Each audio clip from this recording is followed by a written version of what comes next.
Dateline Colville-sur-Mer, Normandy, Friday, 6 June. Defense Secretary Pete Hegseth joined some of the very few remaining survivors to mark the 81st anniversary of Operation Overlord on Friday, when, in the largest and most audacious invasion in the history of human conflict, an Anglo-American-Canadian armada clawed its way onto the beaches of occupied France and began the work of liberating continental Europe from the boot heel of Nazi tyranny. But, as Secretary Hegseth was quick to point out, and I'm glad he did this, it wasn't just an Anglo-American-Canadian armada.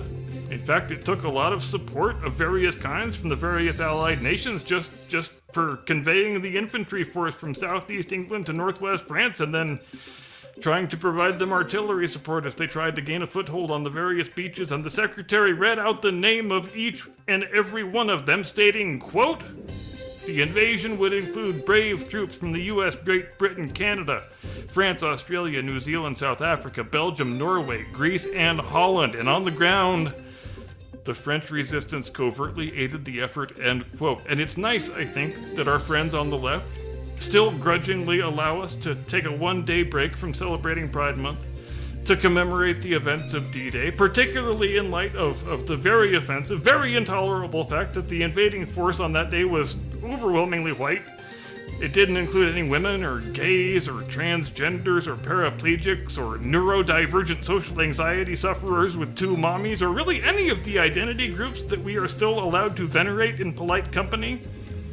So it's a great show of magnanimity and ecumenicalism on the part of our cultural overlords that they still allow us to celebrate something so problematic. And during the very self-same month when we technically are only allowed to celebrate freaky gay sex stuff. So maybe Rodney King was right, and we really can all get along.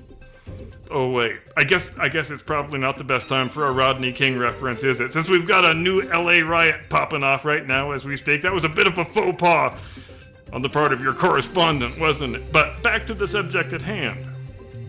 We are all accustomed to having grown up in a world where the D-Day landings were a smashing success, and Europe was successfully liberated, and the war was at an end in under 10 months, but we shouldn't ever forget that it was a very closely run thing on the day, and for many days afterward, and success was by no means assured, and General Dwight Eisenhower himself drafted a statement that was to be read along with his resignation as Supreme Commander Allied Expeditionary Force in the event of the invasion being repelled and our boys being thrown back into the sea, and it read in part, quote, "Our landings in the Cherbourg Havre area have failed to gain a satisfactory foothold, and I have withdrawn the troops. My decision to attack at this time and place was based upon the best information available.